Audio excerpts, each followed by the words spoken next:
ukgirlinsf here. So today I want to talk about earthquakes. It's the 25th anniversary of the Loma Prieta earthquake, which struck on the 17th of October 1989. I was living in Lower Pacific Heights at the time. My roommate was out, so I was home alone. And when the earthquake struck just after 5 p.m, it frightened the life out of me. I remember screaming, but I also remember curling up in a fetal position in a chair and covering my ears and just shouting, "Stop, stop, stop." So they all recommend, the experts, that you get under a table or you get in a doorway, but frankly I had no time to do that.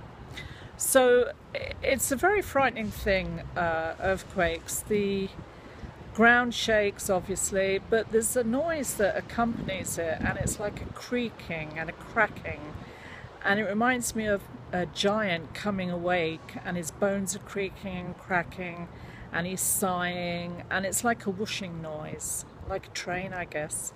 And it's just very frightening, the combination of the noise and the shaking. So if you're going to live in earthquake country, I would suggest 4 things. 1, get an earthquake box. We all know about them, and I will do a separate video on that, and you can always go online to find out what should be in that box.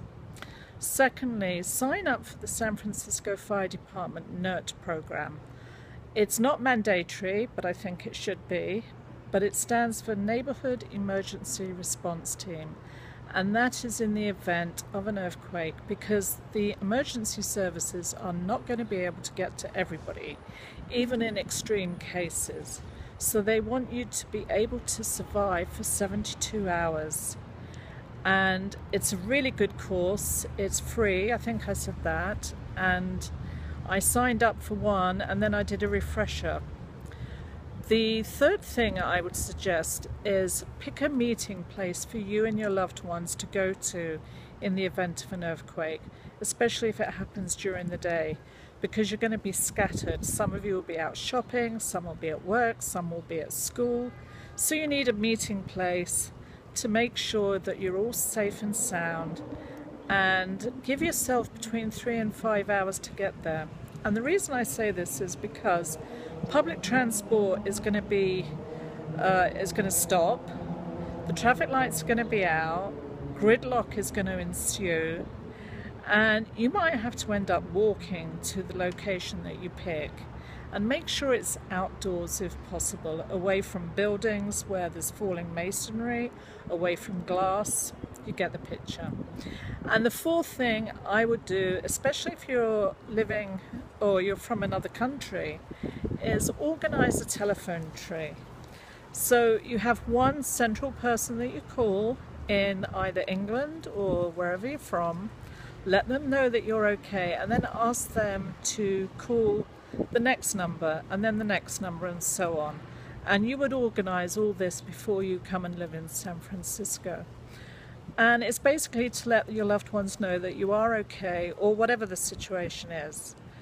And the bottom line is, telephone communication is going to be out. I remember in the original earthquake, I think it took about 3 or 4 hours before we got a telephone line, and we were able to call England and let everyone know that we were okay. But eventually the lines of communication will open, and you need to make just one phone call, because everybody's going to be trying to use the telephone or the cell phone. And I think that's it. But in closing, I would just say, for any of us that are reflecting back on that time 25 years ago, we got off very lucky. We only had 63 deaths, I believe, which is 63 too many, but in the big scheme of things it could have been a lot worse. And the infrastructure, although we had some damage, quite major damage actually, it could have been a lot worse again. So on thinking back, think of those poor 63 people that didn't make it, who haven't had the last 25 years with their loved ones, and just be thankful for every day that we have. And we never know when the next earthquake is going to strike. So be safe and just do those 4 things, and they will help you in the event of an earthquake. Alright, take care. UK Girl in SF signing off.